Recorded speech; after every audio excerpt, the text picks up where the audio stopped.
Praise the Lord. விசுவாசிக்கிறவன் பதறான். விசுவாசத்தினால் எல்லாம் கூடும்.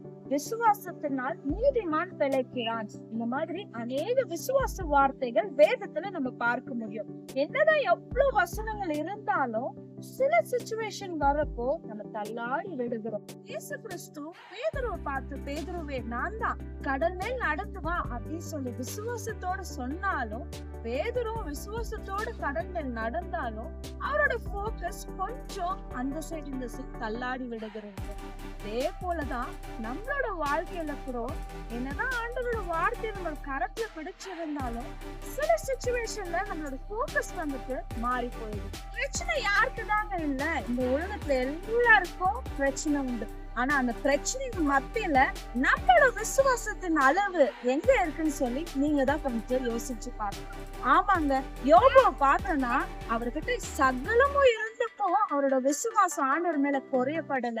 அவர்கிட்ட எல்லாம் எடுக்கப்பட்ட சூழ்நிலையில கூட ஆண்டவர் மேல வைத்த விசுவாசம் குறையப்படல. ஆமா, அதே போல அவங்களோட விசுவாசத்தின் அளவை பாத்தீங்கன்னா கொஞ்சம் கூட குறையில. என்னதான் நெருப்பின் பகுதியில் அவங்க இருந்தாலும் ஆண்டவரை நீ தான் எனக்கு வேணும்னு சொல்லி அவங்களோட விசுவாசம் உயரப்பட்டது. ஆமா ஃப்ரெண்ட்ஸ், நம்மளோட வாழ்க்கையில கூட பிரச்சனை வரதான் செய்யும். எல்லாத்தையும் நம்ம மேற்கொள்கிறதா இருக்கும். எப்படி அப்படின்னு பாத்தீங்கன்னா ஆண்டோட வாக்கு தத்தங்கள் இருக்கு, ஆண்டோட வார்த்தைகள் இருக்கு. மனுஷ சொல்லு மாறலாம், ஏன் சூழ்நிலையே நம்மளை விட்டு கடந்து போகலாம், ஆனா மாறாதவர் ஒருத்தர் இருக்கிறாருன்னு சொல்லி மறக்கவே கூடாது.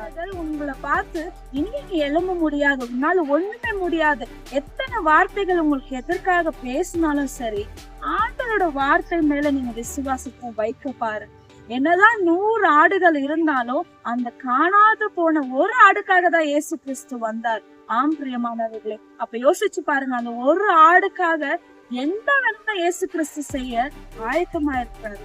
உங்களை என்னைய ரொம்ப நேசிச்சு அவரோட உள்ள கையில நம்மள ஒவ்வொருத்தரையும் வர்ணிச்சு இங்க நம்மள நிக்க வச்சிருக்காருன்னா மேல வச்சிருக்க ஒரு பெரிய பர்பஸ்னாலதான்.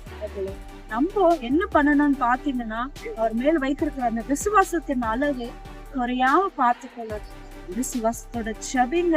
விசுவாசத்துல வாழ்க்கையில நீதிமான் என்ற பெயர் வாங்க நம்ம செபிக்க பழகக்கூடாது. ஆமென்.